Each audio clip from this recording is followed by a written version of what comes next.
I'm Tara Lynn of Geek Saga Entertainment, and welcome to the first episode of my 2002 Walt Disney World College Program 20-year reunion series.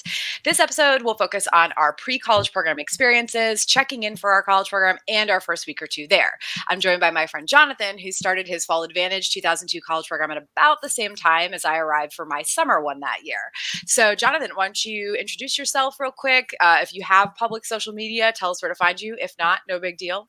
And don't say anything about your college program because we'll get into that in a minute. Right. So, hi, Jonathan. I don't really have public social medias, so You're a not little bit alone in that. about. Okay, so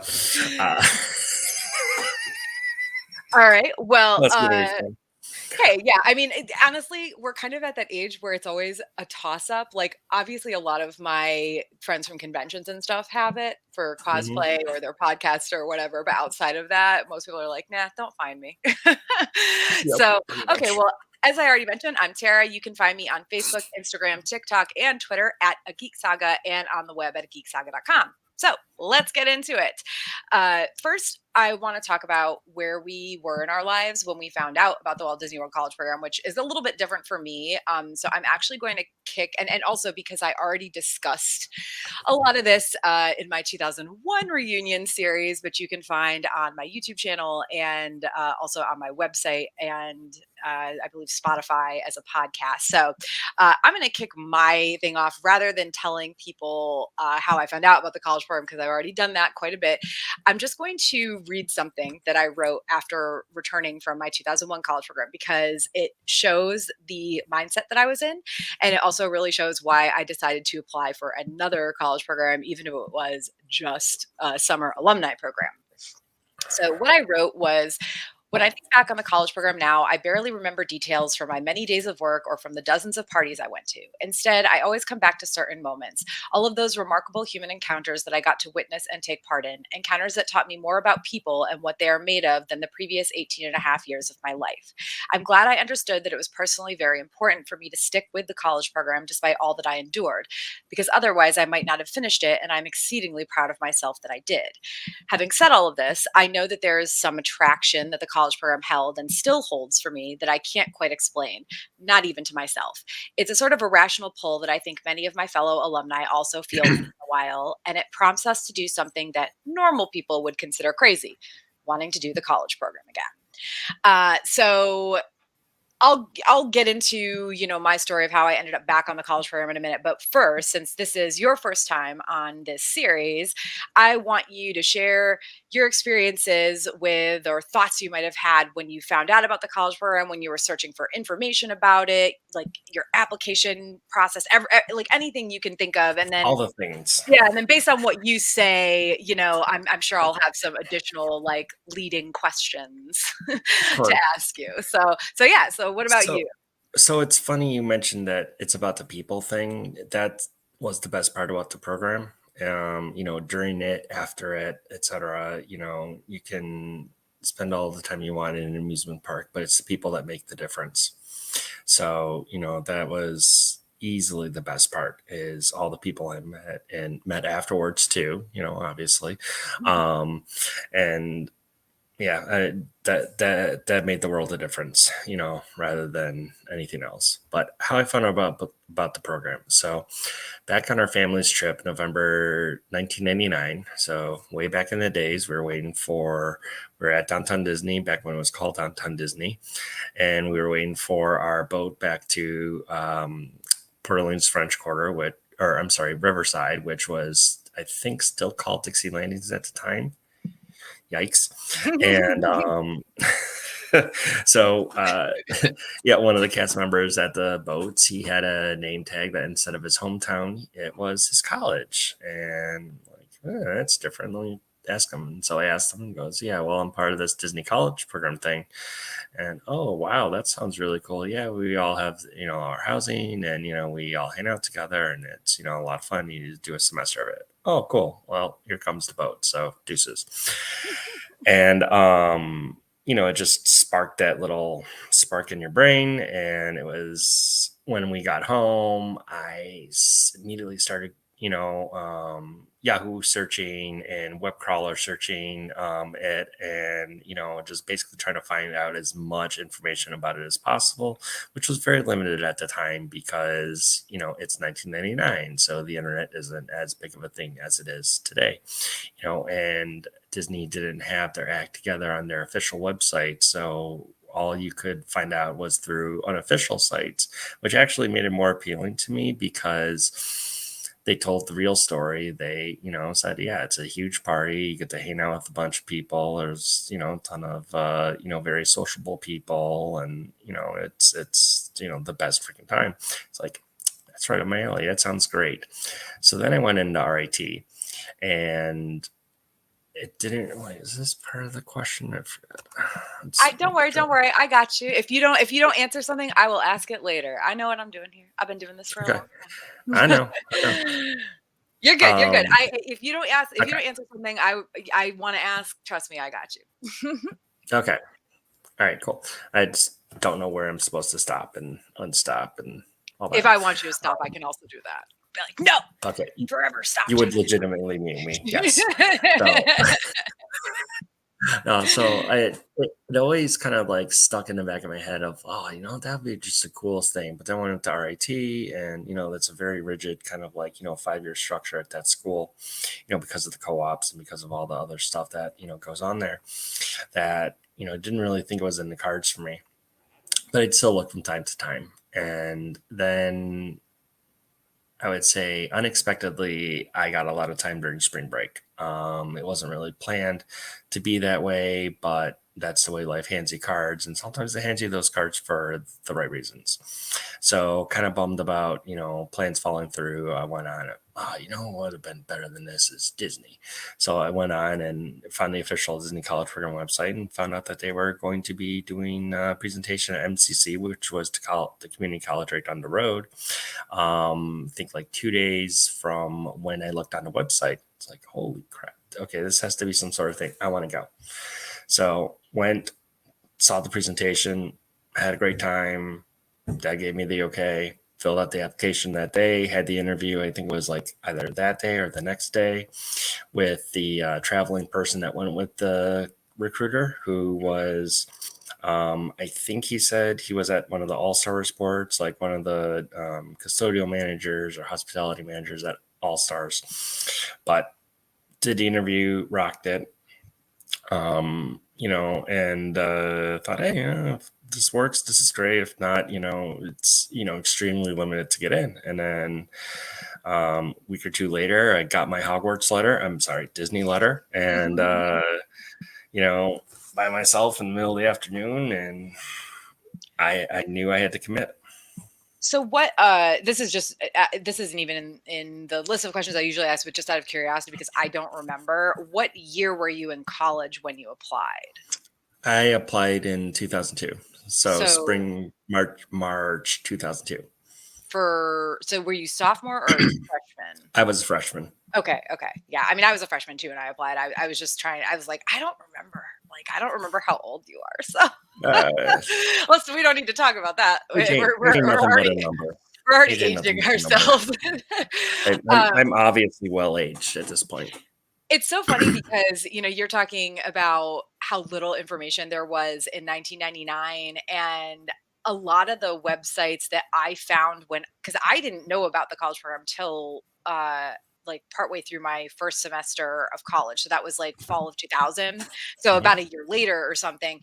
And I remember searching, and there were at this point, there was at least one, maybe two message boards, and there were a lot of websites, but a lot of them were from the past, like 6 months to a year. So there wasn't the extreme amount of information that there was, by the time you and I had both done this college program, but there was definitely more for me when I was searching in late 2000 than there was in 99 for you. So that's really funny. It's actually really cool that you caught that. Cause I mean, I went there with my family in like summer 98, I believe. So I guess I was young enough then where I didn't even have like proper internet access at my house, I think, at the time, but because we lived in the country. But Yeah, Yeah. I didn't that's not something I would have noticed, so it's really neat that that's how that early on in the game, like, that's how you found out about it because I just saw a poster. It's all about the details. And really, RIT didn't have a campus rep presence for Disney until I finished my program. And then me and Natasha were the first two RIT reps, and Oh, Sarah that's too. cool. But so there was no presence, no nothing. I mean, there was, some campus reps at MCC, but I don't go to MCC. I don't go around Yeah. there. So I didn't know, that way. It was only by that, I would say just randomly going on and looking at the schedule that I was able to see that was coming close to my town. Yeah, yeah, and like you said, their website was not the best back then. So I guess Classic. these are just kind of questions I'm curious about because I like to see how different people's presentation and interview experiences were with me. I know you said you went to the presentation one day and you went back for the interview the next day. Did you have a one-on-one interview or did you have to do a group one? I did a one-on-one interview. Hmm. I did group interviews both times. And I don't know, I guess like were there a lot of people at your presentation? Maybe that's There why. was there was a decent amount of recent people. Yeah, they said they recruited pretty heavily from MCC. So it Gotcha. was a decent sized auditorium. I mean, obviously not BYU sized. They got packed houses for those, but it was pretty decent. I mean, bigger than most of my classes at RIT. So, but you said you still had a one-on-one interview. I So that's believe so. That's good. Yes. Yeah, I know it's hard to remember. I had to really like dig back through my personal archives. Yes, I have those. As a Yes. writer, I have recorded a lot of things that probably shouldn't have been recorded at some points, but I definitely like I know I had group interviews for both of mine. But both of my presentations were pretty packed as well. And I also had to travel both times. Like one time, I think the first time it was about 30 minutes and the second time it was like 45. So I was like, this is not easy for me to get back here. So it could have also been that I did it that day, like right It- after the presentation. yeah, it could have also been that if you couldn't make it the next day, you could interview that night. And yeah, I don't remember. Uh, so well, so you were fall advantage. And I Yep. mean, obviously I kind of already said this. In my last series toward the end, I think that I chose summer because I'd already taken a semester off school for the fall 2001 program and I wanted to go back, and that was I believe that was also even the last summer they hadn't had a summer only program at all in 2001, I believe, and then they brought it back for alumni only in 2002. They might have had it in 2003, but I don't know They that they did. they had a summer alumni program in 2006, and I'm still Okay. kicking myself to this day for not doing it because I Yeah, was it's like literally presenting, in spring and didn't really have a co-op lined up for summertime. And I could have very easily said, "Oh, there's one more application, me." yeah. And, probably, would have gotten pretty good attraction for Yeah, it was summertime. But it was weird how they kept bringing it back and then getting rid of it, and then because prior to 2001, they had a summer only program, but it was even more difficult to get into because that's the one everybody wanted to do. mhm. So they got rid of it because they were like, "Well, we're training these people and they're leaving in 2 months," which I get. Um, but then for me, it's like they brought me back and they still trained me in a brand new position, which seemed very stupid, but whatever. That's a story I've already told and don't want to get into again. But if anybody is listening and wants to hear my story about applying for the summer 2002 program and the frustrations and nonsense that it involved and how I ended up not only in a completely different like park but also like job, listen to episode 6 of my 2001 reunion series. Okay, so for you though, what made you choose the program that you did, which was fall advantage versus just Just fall? regular fall. Yeah, yeah. The way I saw it was that why have 5 months when you could have seven? I didn't have, I mean, aside from family and the job at Old Navy, like I didn't have as much keeping me home. if you will. So I didn't have, a ton of friends coming home from, wherever other people were going to school. I didn't have a ton of friends at the time. I was kind of a loner, not a loner, but you know what I mean. So the incentive to stay home for summer was not there for me. So I wanted to go to Disney. I wanted to get this started. I wanted to get the party started. More importantly, I was looking forward to that. Coming from a technical school, there's, it's Very dull, you serious. know, ser- only serious business at RIT and serious engineering, and not a lot of fun. And I wanted to have fun, and so I made it so. Yeah, there's always been a part of me that regretted not doing Fall Advantage in Sure. 2001, but I mean, like my reasoning for it was kind of different. It was the opposite of yours, right? Like I had a lot of younger friends who were like this was I applied the spring of my freshman year as well. So for me, it was like, but I still had friends who were in high school, like seniors in high school, because my high school was so small. So like you weren't just friends with people in your class. You were friends with people one, two, sometimes even three classes below you. And I also, my family was right there, and I'd never like I lived away from them, quote unquote, my first semester of college, and it was like 30 minutes away.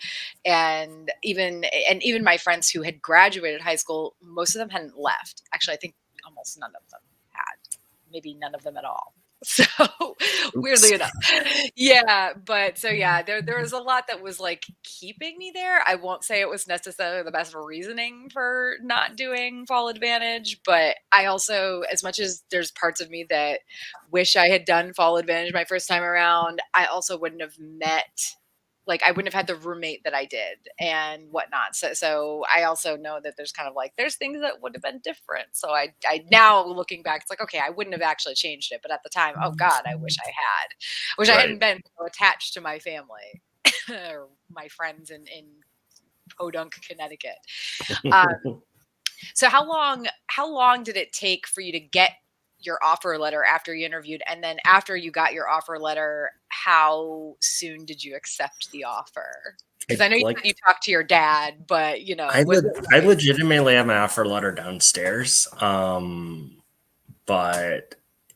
by the time I find it, it'll be, yeah, 20 minutes a from couple now. of weeks maybe? So I did just find it right before my Disney trips. So there's that. Mhm. Um, but we'll say, a week or two. So a couple weeks. It wasn't spring break anymore. It was back to, the grind. But I did get it. I was super excited. I had already talked to my dad about, committing to it, and he's like, yeah, if that's what you want to do, like, it seems safe, you're not going to get murdered, it looks really exciting, it's Disney, so we'll try to come down too. And it's like, all right, cool, let's do it. And then I talked to my advisors as well before accepting, and they kind of went through the same thing, like that this sounds really cool, and the main reason we're going to sign this, and I'm always going to remember this after kind of having the conversation with my advisor. He's like, yeah, you can get 4 credits of independent study for taking the communications class, and that'll count towards like an eventual concentration or minor in that, and then we'll give you like a credit if you take another class. So I would have to sign up for 2 of the classes, which, okay, fine, it's part of the holy trifecta of Disney college program back in the days. And he's like, but the main reason I say you should do this is because you don't want to regret not doing it. I don't want you to be the person that 20 years from now looks back on this and says, I regret not being able to do it. And Your that advisor moment, said that. yep. And at that Oh, moment, he signed it and then handed me, he's like, yep, go for it.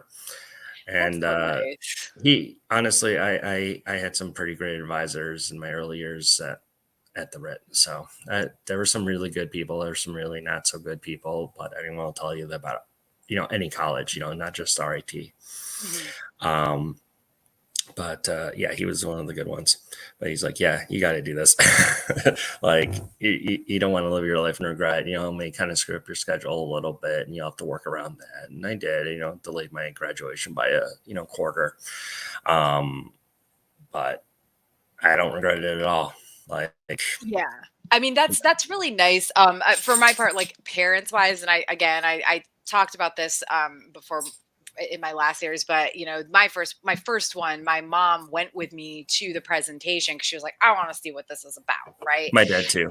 And my dad, like he knew obviously that I went to the presentation because my mom went with me, but when the letter came, he was kind of like I had to basically.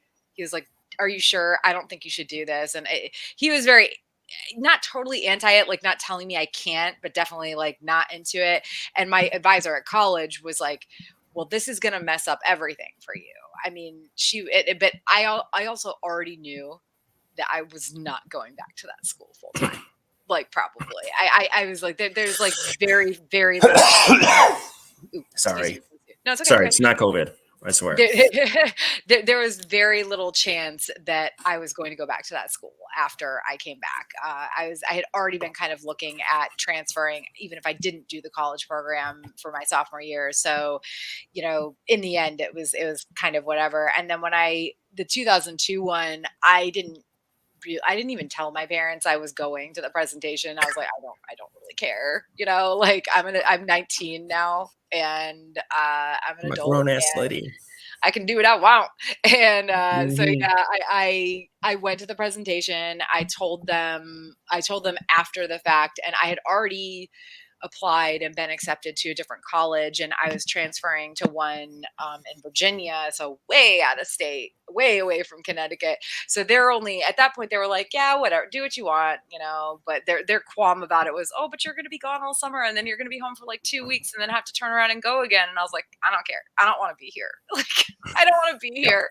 I came home, and it was just like going from such a big world back to such a small world was just It's hard to go back. yeah, yeah. And we'll get into that later in the series for sure. But okay, now let's talk about how we got down to Disney. Because this was very different for me the second time than it was the first time. My first time, my parents were like, you can't drive all the way from Connecticut to Orlando. So I flew with my family, and my grandparents drove my car down for me. But then I drove home from the college program with a friend who, like, my friend flew down from Connecticut. My parents paid for the God, back then, $200 at most. I think it was less than that plane ticket so that she could drive home with me. And then this time it was the same thing. It was actually the same friend who drove home with me. She drove down with me from Connecticut. And then, you know, my parents paid the extremely cheap, my God, plane tickets back then, to a plane ticket to fly back from Orlando to Connecticut. But I drove from Connecticut all the way to Savannah, which was, I mean, shit, I don't know, 16 hours or something, 15 hours. And then we also stopped in Daytona for a day because I wanted to go to the beach. Yeah. um, but I do remember that coming back, you know, because this is me coming back, and also the first time I drove to the college program, I just remember that I couldn't stop smiling. And it's still that way. Even when I go back now to visit, if I'm driving, I cannot stop grinning when I take that LBV exit or that Disney exit It because, like, as ready as I was to leave in January 2002, and honestly, as ready as I've been to leave every time since then, the moment I get back, it's like I'm coming home. you see those landmarks, and you just Yeah, know that you're home. Like, yeah. you know what's weird is for me, there's a random school that is between MCO and Walt Disney World. And whenever you take that toll road, you always pass this like school. And I know that school from like our first trip in 96 when we drove the rental car by it. And then I saw it again in 99, and I saw it on the Mirrors bus in 2002. And it's just like, I know this every single time. And it's just like, that's my landmark that I'm here. I wonder what school it is. I honestly, because it also depends what route you're taking. Because I always took 417 toll road, but most people take the 535 Yeah, or five yeah, we five got five. off at 5:35. Yeah, So our exit was I 5:35. mean, it might But I think it it was might full be road to UCF. 5:35. It might be UCF. It might be Rollins. Well, Maybe no, it's wrong. not like a college, but Oh, like a not a high school. college. Oh, like a Yeah. high school. Okay, okay. Mhm. Then I don't know, especially if it's off I 535. I know So you it's flew. yeah. Yeah, so I flew. I used this mechanical invention called an airplane. And Yeah, but that means you didn't have a car when you were there. whirly bird. Correct. And I do not regret that because there are definitely some horror stories from my cousin who did the program in 2004 about just not being able to make ends meet with, gas and insurance and cell phone bills and all that jazz. But that's besides the point. But yeah, I got down. It was, I'd like to say, God, yeah, it was AirTran. It was on May 22nd, 2002. I was the first person in my family to fly since September 11th happened. So I was that first person, obviously, whole fam drove me to the airport, gave me hugs, cried. Couldn't see you Well, off though, the way yeah, yeah, they my didn't friend do the proper literally got see to me go off. through security and see me. Like my Man. family was going with me because we flew together, but my friends got to go through security and see me off to my college program in mid-August 2001. Oh, nope. All Aw, me. remember All those me. days? There was, a National Guardsman with an M16, it's kind of walking around, whatever. And, checked my two giant ass pieces of, luggage For that, free. were from For the free. 70s for free. Yes. And definitely from the 70s and definitely way too heavy for my scrawny self back then to carry around. But anyways, so get to the airport, get on the plane. This is the end of May, but it's also Rochester, so they have to de-ice the plane before we take off. So, they spray the plane at the end of May and make sure that's good to go. And then, once you get on the runway, you're cleared for takeoff. The streaks of de-icer fluid that are on your window all of a sudden became hyperspace streaks and go from this to this. And you're off. You're That's right. gone. You're out of state. You're far away from anything that's held you back or anything of that nature. So just out of curiosity, that was 2002. In 2022, do they still have to de-ice planes in Rochester in May? So funny story. Yes. Oh my god! So I we was like, flew we global flew out of warming. He's we flew definitely out going of to say no. Buffalo. No, we flew out of Buffalo 2 weeks ago for the Disney trip. Had to de-ice the plane. Oh my god! Yeah, I don't know how it you was do at it. 7:30 in the I don't morning. know how you do it living in these cold climes. Um, warm warm sweaters Yeah, and no. fleeces, all the And not fleeces, not leaving the house except for going to work for months on end. I mean, I've been pretty there, but I much, don't miss it. pretty much, pretty So I much. actually, I guess as long as we have been friends, and this is kind of a almost besides the point story, but it probably needs to be told. Jonathan and I were on the program at the same time, at least for the summer of 2002, but we didn't actually meet in person until summer 2004. This is And no, it was 2003. it was 2003. I thought it was 2004, but okay, so One whatever. of It them. was it was it was Yeah. it was definitely after the fact, right? Yeah. And we because we met online on Through message the Disney boards. unofficial Disney boards. Yeah, yeah. And I was like, this guy's cool. I like him.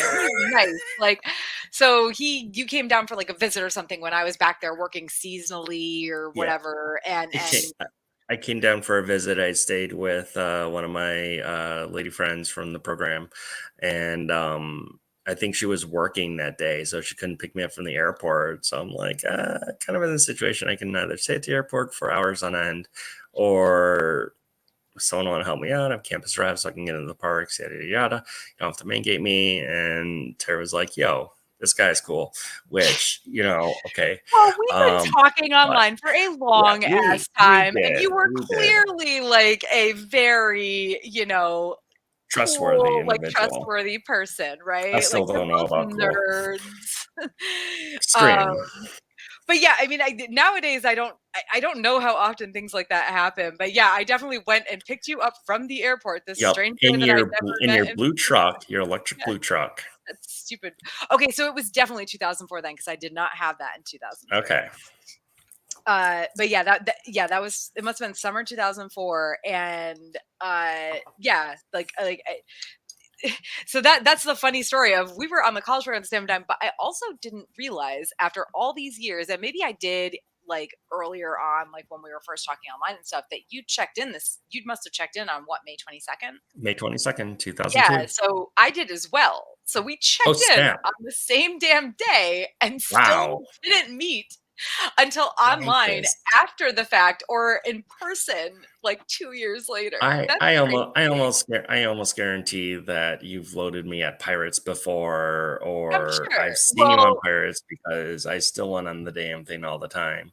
but I didn't work But there that summer, well, which that I'll get explains into in that a then. minute. I did a couple, I did a Cross use. couple, what do you, oh my God, I Yeah, like picked up extra shifts. I shifts. picked up shifts. Yeah, I picked up shifts at Pirates. I think I picked up 2 shifts at Pirates, but they were very hard to come by, because Pirates is a really great ride to work at. So I did pick up quite a few parade shifts at the Magic Kingdom, and also Mm, ATT, which was Aladdin Tiki Tree.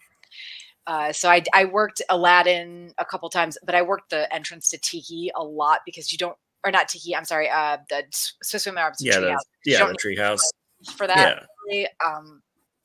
So yeah, like maybe passed you by, and did you? So you checked on May 22nd. So you were at Vista then. Yes, ma'am. Okay, and I thought you were, but I was like, shoot, maybe I'm No, remembering. this is way for life. Um, Do you remember it what apartment was you were in? 2410. So we were on the third floor of building 24.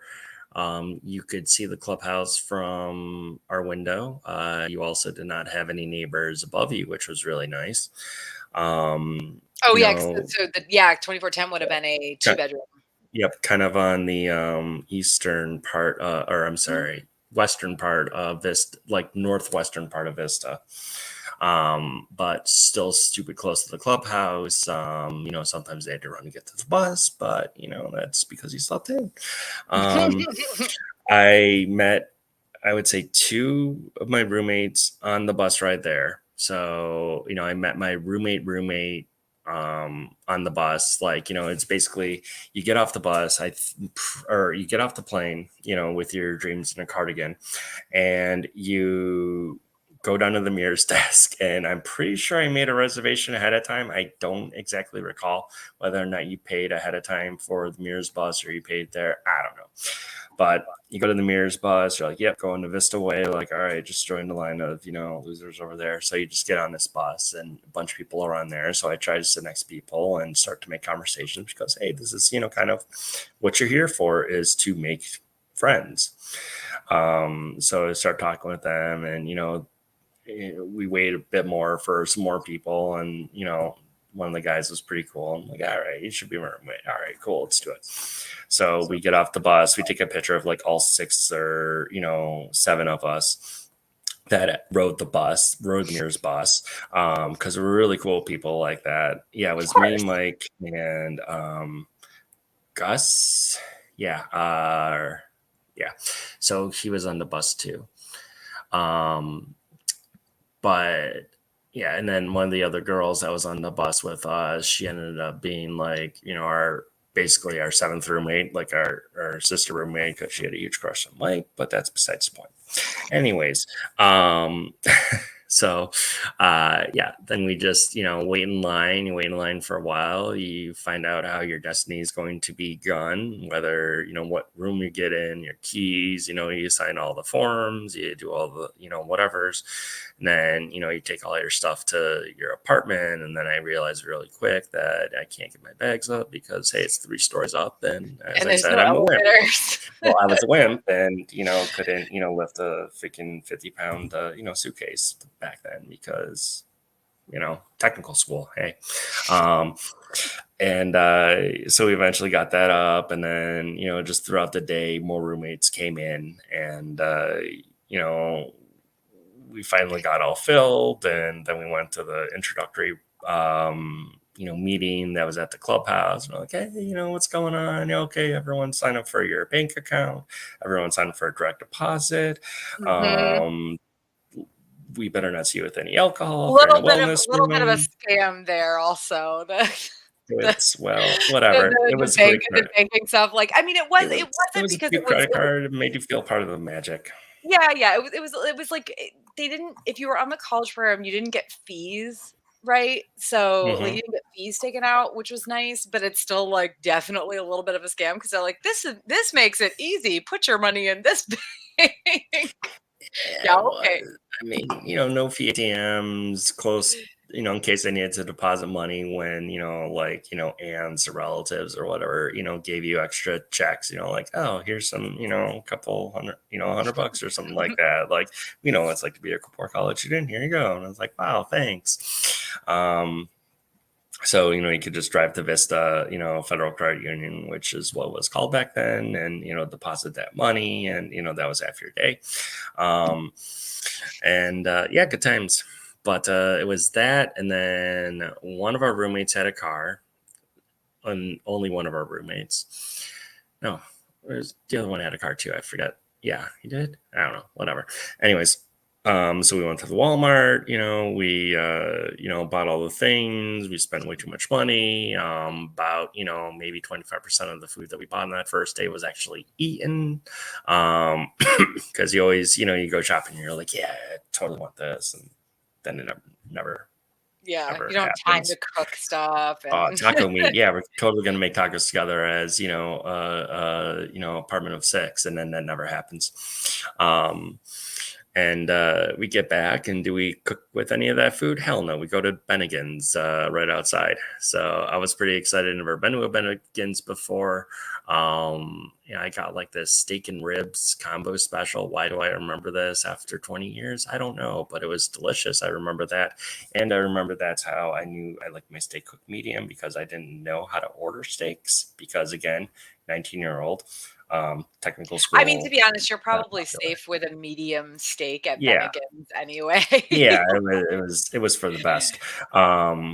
But the important part is I ate my food. It was really good. And It's then it's so funny because you mentioned Bennigan's, and I don't know exactly when that particular Bennigan's closed, but RIP. right, it was a chain, and I know it was still open when I was there in 2006. I Okay. believe. No, it might have been. It might have closed before that. It was definitely open when I was there in 2004.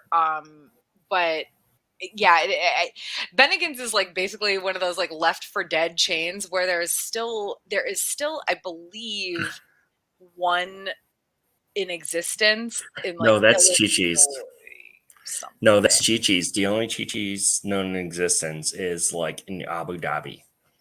And then aside from that, the only way, you can buy Chi-Chi salsa at, Wegmans or whatever your Oh, supermarket is hold out on. there. I'm looking it up. I'm looking it up. So Okay. yes, Bennigan still exists. I don't mean to interrupt you. Bennigan still You're fine. exists.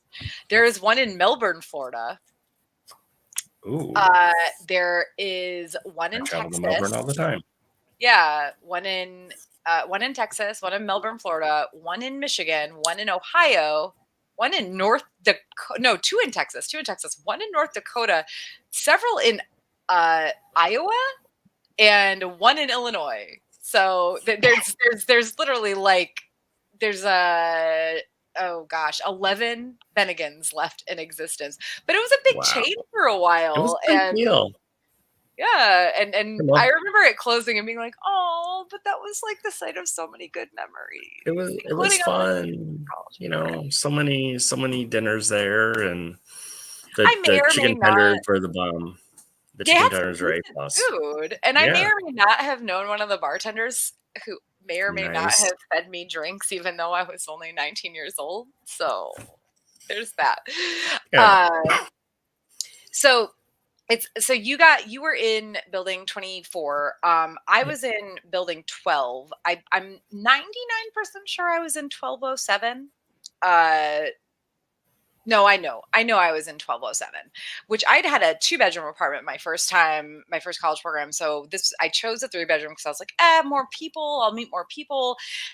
That did not turn out to be the case Oh, because my roommates were not like my immediate roommate was great. She was super super sweet, but like we had like next to nothing in common and very not nice even girl. breakfast at And Tiffany's. huh? Not even breakfast at Tiffany's. Yeah. Uh, but we had very little in common. Very nice person, great roommate. Like we were both the sort of like quiet, not bothering each other. And we also were the first people in the apartment. So we got the front bedroom with the private bathroom. Nice. Plus. But yeah, I had one of my roommates was a friend of Mickey. Also very nice girl, but she worked just I mean, her hours were so crazy, like so early every morning and everything. And because I think she was a friend of Mickey at some breakfast places. And Ah, my other three roommates were from Puerto Rico, and uh, there were just a lot of cultural issues there. mhm. Like there was a lot of bringing their boyfriends over, and the air conditioning thing was a problem. At one point we got like we had to actually put a post-it note on the what do you call the temperature thing? Yeah, the thermometer. Yeah, like we had to put a post-it note saying you cannot turn the air conditioning down to 50 degrees. I literally had to go buy an extra comforter for my bed Wow. because they would turn it down so low. And they also had an issue with like leaving pots of food on the stove for like days at a time. Ew. And I don't yeah I don't want to get into the cultural differences there and why that was an issue, but it was and yeah. I ended up not really spending much time in that apartment ever. I basically only slept there when I had no other choice. I spent a lot of my time in building 28, in fact, which I think might have been near where your building was because building 28 I'm was by the Little Vista pool, like off it was like right when you come in the Vista entrance, it was like that set of buildings kind of Yep. right off to the side, to the right side where there was a pool right there. I know where you're talking about. Yep. Yeah, so I spent a lot of time there, but that's something I'll get into hopefully on episode 2 of this series because I'm hoping that my friend Kelly, who I slept at her apartment a lot, will Nice. will join. Uh, but yeah, so my living experience turned into a kind of hell pretty quickly. But yeah, talk about that more later. At least I had the front bedroom with a private bathroom, and my immediate roommate was really cool. Like again, didn't have much in common with her, but very nice girl. So that was a plus. So weirdly enough, I remember absolutely nothing about this check-in process because I did remember some things about my first one. But you know, like you said, you came off the Mears shuttle and you know you got in line with these people and you knew who your roommates were going to be because you were in line with these people, and Yeah, mine didn't. some of them, yeah. Yeah, maybe not maybe not all of them, but so like my first one, because I was in a 2 bedroom and there weren't that many 2 bedrooms. It was only, you know, the top floor of each building. It was and I guess like I just happened to not be in line near anybody who was checking in for a 2 bedroom. I didn't meet my roommates till I got to my apartment. This time, I also didn't meet any of them, but I think it was because I think I was actually the first person in the apartment this time. So I think that, you know, Ah, everybody else, like maybe I was in line with a bunch of guys. I don't know, but it was weird that like I was like, oh, but I was in line with my roommates. I'm like, I never was. And the first time it made sense, but this time I don't, there's no sense to it. Um, I just looked up the map, by the way. Building 24 and 27 are on complete opposite sides. So oh, so you go 27 was right next to the mailroom and the education office, and Mm. 24 was like not.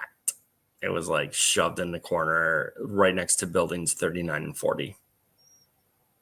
Yeah, to be fair, yeah, that didn't the layout didn't really make sense, so I guess Yeah. I should have known that. Yeah. So other than not, you know, other than having trouble getting your stuff up to your apartment because you had heavy suitcases, like any memories about moving into your apartment, like meeting your roommates for the first time, anything like that? I mean, we had an extremely diverse group. So, we had roommates from Florida, New York, me obviously, Texas, Indiana, Iowa. That was our, gay, theater major, and Alaska. That was Judd, not Gus, but Judd.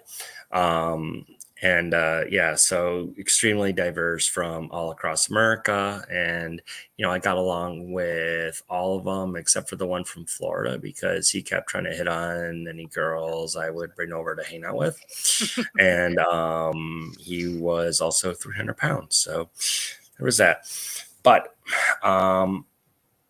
yeah, it was extremely diverse group, which was really cool. It was my first time living with a gay guy, so that was awesome because you get to learn about that culture as well. And that they're just normal people, and that's Yeah. the Being best. from kind of like upstate New York, it's like, how much were you actually? I'm going to RIT. Like, how much were you actually exposed to that? Because Yeah, no, Rochester's extremely gay friendly. Well, And now, I mean, was it no, then? back then we were Oh, pretty okay. progressive, and that was that was cool.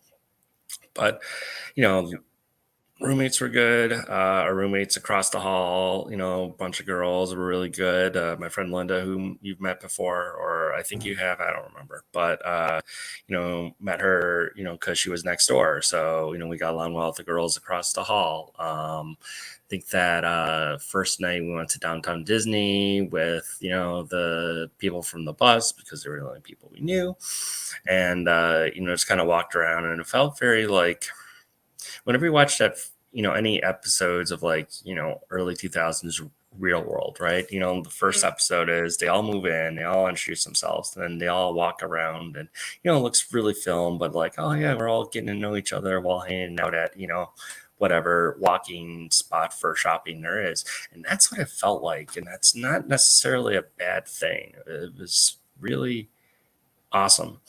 And that was day one.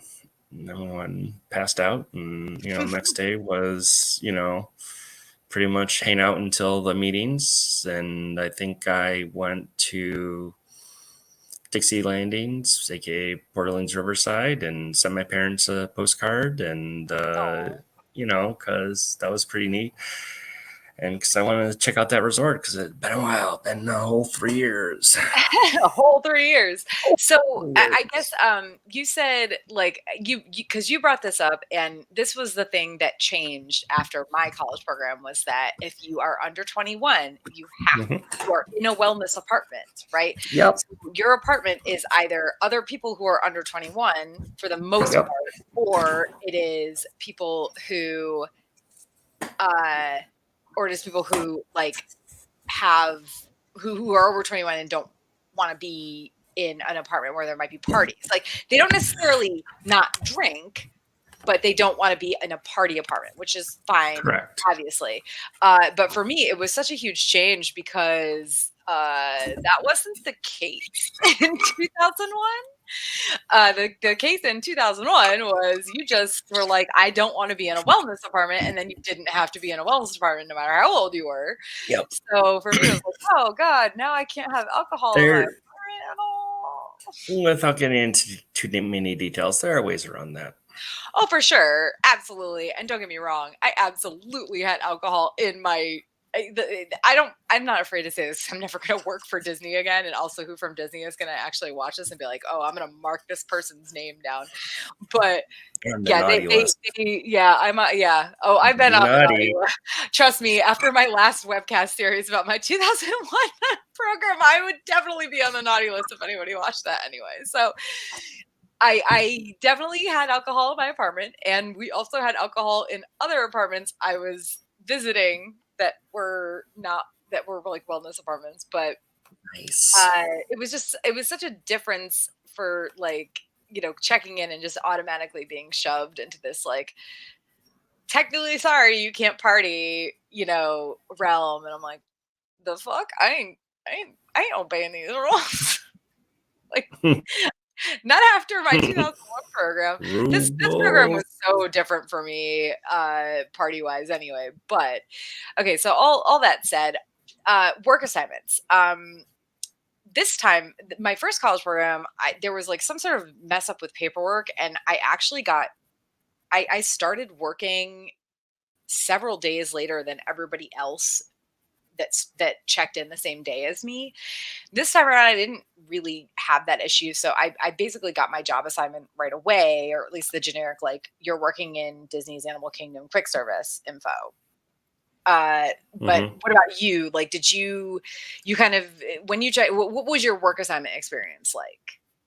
So pretty straightforward. So, the second day they go through, okay, here's what your role's going to be, here's what you're going to be doing. So you're going to be, your attractions host at Epcot. Cool. Well, okay. And then they flip through, okay, interventions hostess. Okay. Well, like, what was that? I don't remember that back then. Okay, I was hoping to go on a ride, but all right, cool. Well, what's that? And then they like, oh yeah, love the costumes are cool. They're like polyester. And then he or They're she all flips through polyester. the They're guide. all awful. Yes, I know, excruciating polyester costumes of tomorrow. Uh, They flip through the guidebook and he's like, oh, here's what your costume looks like. Oh, cool. There's a vest. Like, all right, this'll work, I guess. And then you're like, yep, so Discovery Day is, on this day, and here's your ID, and, you can go, play in the parks now, or, whatever, because now you have your ID. So we went to, MGM that night and did Tower of Terror and, took a nice picture of us roommates, and, while waiting in queue for Tower, and, had a good time out of it. Then there was Discovery Day, which is the Epcot's orientation. the only So, one I haven't been through, so I'm oh jealous. man, oh man, you missed out. What a shit show. I mean, we were all doing like lines of margaritas, and it didn't matter Why? what age you were. Lines, lines of margs, uh, all through the nose too. I think And I think you're mistaking this for like all of our drinking possibly around the world experience. it all kind of blurs together. But the no, they go through the history of the park, and Mhm. they walk you through where a bunch of stuff's supposed to be, and then they gather and this isn't there anymore, but it was called like Inventors Plaza, and it was closer to like the land. But there's a spot where was a bunch of like inventors' names and what they invented on the ground, and it's like a walk of fame but for inventors. So there's like Farnsworth the television, or Edison for the light bulb, which isn't a true statement, but okay. And Yeah. they make everyone stand there, and then like person radioed control or whatever, and they played a pre-recorded announcement. Hey, these people are the newest cast members for Epcot. And so a bunch of guys were like, who the hell are you? Okay, I guess I'll clap. And so we were all kind of like, standing there in our, nice formalist business casual clothes. And then they took a picture of all of us in front of Spaceship Earth and said they'd email it to us. And I don't think they ever did. So, That's yeah, sad. I know it's unfortunate, but what I can I do? So yeah, I obviously I haven't been to Discovery Day. I went through Once Upon a Time Is Now, which is the Magic Kingdom one for my first college program. I went through oh my gosh, something On show. with the show. On with the Show. Thank you Why do I know that? for Hollywood Studios, aka we know it as MGM, Yep. in 2006 when I was a manager there. But for this particular program, being assigned to Animal Kingdom, it was a weird, like, how did I get this like good ass joint? Because like being assigned to Animal Kingdom, especially as a college program student, you don't have to work the opening like breakfast shifts if your restaurant even has breakfast, which I don't think Pizza Fari at the time did. They might now, but I'm pretty sure they didn't have breakfast, so they didn't even open till 10 or 11 a.m. So I Nice. never had to work super early in the morning, and I did have to do like some early training, uh, like opening training when you if you're opening Pizza Fari, I think you have to get there at like 7 or 8 or whatever. That's whatever. Like I never had to actually work an opening shift, I don't think. or if I did, it was like very, very few of them. But that's something I have to like look back through my archives and see if I ever whined about having to work an opening shift. What I did want to say in regards to like me starting my job is that I I never truly appreciated Animal Kingdom. I actually went No one to Animal does. Kingdom right after it opened in I think it opened in 98, I believe. So I It did, yes. yeah, so I went to Animal Kingdom. I don't know if I went so I was part of like my music group from high school went and performed at Magic Kingdom on a stage too, not in a parade, on a stage in Tomorrowland. So I feel like I'm not 100% sure that I went to Animal Kingdom then because that was April of 98, so it was literally right after it would have opened because it opened on Earth Day. But I definitely went that summer, and I'd gone to Disney once after that, like before my first college program. And then of course I went to Animal Kingdom, you know, several times at least on my 2001 college program. But I was always kind of like, Animal Kingdom, whatever. It's like it's a big park land wise, but it's small. There's not that much to do. Obviously, things have changed so much since then. But when Mhm. I did declamation uh, for this program, for the summer 2002 program, I fell in love with that park. Like declamation just the information it gives you, the reasoning it gives you behind why Animal Kingdom exists and what they're trying to do and everything was and I don't remember all of the details. Obviously, it's been 20 freaking years. Literally Right. well, maybe I'm sorry, it's been 19 years, 11 months, and like 3 weeks or something. But Don't age me I too much. but I definitely just remember being like, "Holy shit, I did not appreciate this park enough." Like, ever.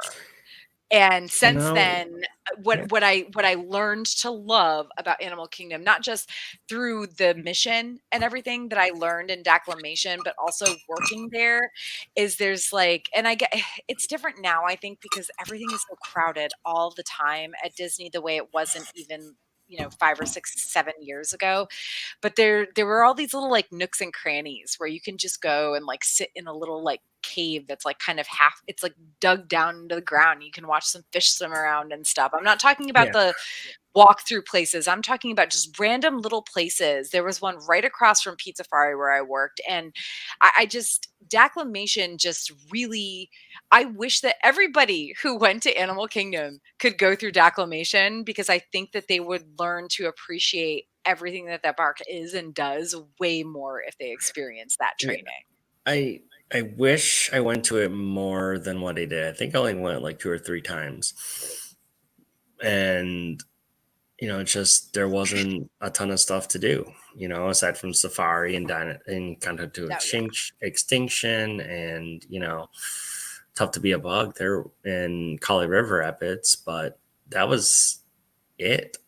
Like And the there Lion King show, the in Lion the King. Lion King, yeah, the Lion King show. But there wasn't much to do, so there wasn't really incentive to go. And plus it was, also, the temperature of the sun, by like, 10 o'clock there Well, was yeah, I about mean, day. because there's so many more plants there, so Yeah, it's like it's the on jungle average, out I think there. it's 10 degrees hotter at Animal Kingdom than it is at any Yeah. of the other It, parks, which is it's a the lot. jungle out there. You can't really get people to go.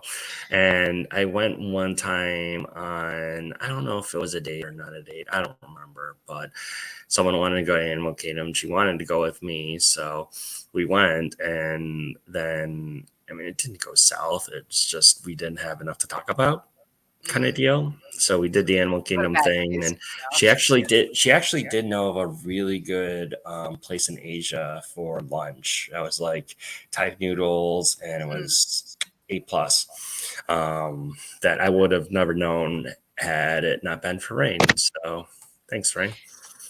Yeah, when I was training at Pizza Fari, and it's not I don't wanna talk too much about the experience I had at Pizza Fari because I wanna get into that in the second episode of this webcast, but my first, like, immediate experience with training was they mixed their own sauces. They mixed it wasn't all just like a bunch of frozen, like the pizza crusts were frozen, but we made everything fresh on site in like Wow. that morning. Yeah.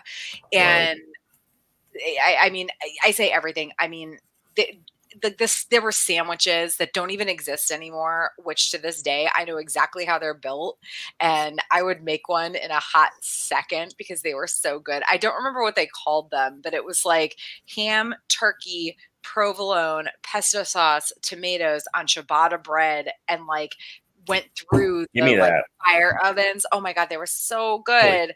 give me that. And Caesar salad after they went through the oven. So you did, it was like when you went through the oven, it was like an open face thing with like half the meat and cheese on each side, right? Yep. And then you and the tomatoes, and then you smush, like you put like a scoop of Caesar salad on it and smush it together. Oh my god, it's so good. Like put Like that in with my the mouth. pesto in there too? Yes, yeah, yeah, Shut yeah. up. Yeah, it was like I don't remember the exact like stacking situation, but it was, turkey, ham, provolone, and provolone and Swiss cheese, Oh, and pesto too sauce and fancy. tomatoes. So I think it was like half and half on each side, right? And then minus the pesto was like on one side and the tomatoes were on the other, whatever. But then after it came through the ovens, you put a bunch of Caesar salad, just the obviously just the lettuce and dressing on it, and Hmm. it was, oh my god. So and they also like the sauce, the red sauce that they put on their pizzas and that they used for the dipping sauce for their breadsticks, which were also amazing, was it was like the red sauce came plain and then we added stuff to it. So I remember going through training, and I actually spent most of my time working there in the kitchen, which was amazing. Um, but yeah, I'll get into that in later in Now I want episode to know what you put in the sauce.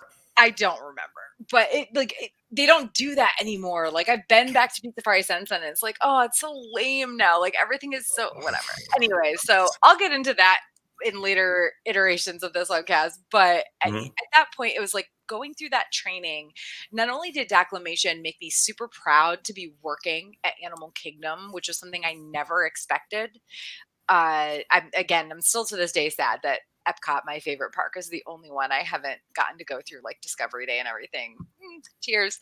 But I'm literally wearing my Epcot shirt now because, Nice. It looks good. but like, I declamation and going through that training and like how hardcore they were about the food at Pizza Fari, at least I don't know how it was elsewhere. And I know it's none of it is the same now, was just like it made me really proud to work in a job that I actually thought I was going to despise. Yep. So on that note, so your training experiences So yeah. other than Discovery Day, when you Yeah. went to So Inventions, etc. yep. So at the end of Discovery Day, they basically like, it's like a half day thing. And then they put everyone back into a conference room, and your trainer basically comes in and calls people's names, and those are the people that you're going to work with. So one person will come in and they're wearing this costume or that costume or whatever. Okay, so and so and so and so. And then Interventions is like one of the last ones. Finally, okay, Jonathan and Michelle. Yeah, we won. And so we follow this guy, we just this is Disney, this is implicit trust for everything, so you immediately just walk up and follow this strange adult to wherever you need to go. So he's showing us some cool stuff. He's like, oh yeah, there's the tornado shelter in case of a tornado. You go down that door, and it immediately goes downstairs, so escort guests down there. Okay, well, I'm gonna write that down just in case of tornado.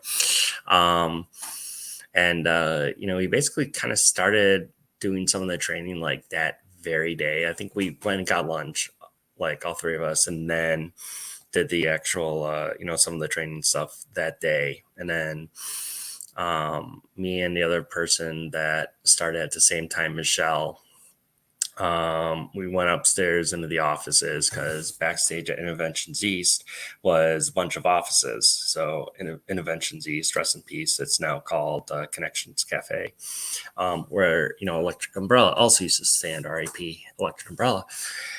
So upstairs was a bunch of offices and, cool stuff like that. And, we went in a conference room and they basically gave us scripts and said, okay, read your script. You have like 20 minutes to study a script and then, we'll have you do it. So you kind of read the script and, kind of go on it from there. And, they wanted to see how much you're looking down at the, page or not looking down at the page, whatever. So they had one, presenter role and one host role. So I was not good enough to get the presenter role. The other person did that and it ended up being Ultimate Home Theater on the West Side. So like, yep, the host position is at Motorola. It's on the East Side. And so, okay, we'll put you with your trainers for that. And luckily it was the same guy. So that part worked out pretty well. And so he kind of, trained me up on Motorola with two full-timers that were actual like non-CP people that, transferred to Interventions. So I kind of trained with them, all three of them at the same time for not just Interventions where, you train for the larger Interventions area. And then you get your Interventions patch, which you can wear, on your costume, name tags on the left, your patch was on the right side of your vest. You get and then as patch? No. Asterisk. But as you train for different venues within Interventions, you get the patches for those. So when you work at that venue, you wear that patch. So I could be, for example, at Motorola and I'm wearing a Motorola patch, and then they might need some people over at, the iZone, the internet zone, because the internet was a thing back then. And then you would, take off that, Motorola patch, you put on the internet zone patch, and boom, now you're a cast member at the internet zone, or, narrating Toontown, or, whatever you need to do. But I was exclusively at Motorola at the Communications Dreamform presented by Motorola. And which, I would say I was disappointed I didn't get the presenter role because I had done the Ultimate Home Theater back in 99 as a guest. So that's what I remembered about Interventions was UHT, and I didn't get it. It was kind of like, oh man, did I make the wrong decision about coming down here? Things like that.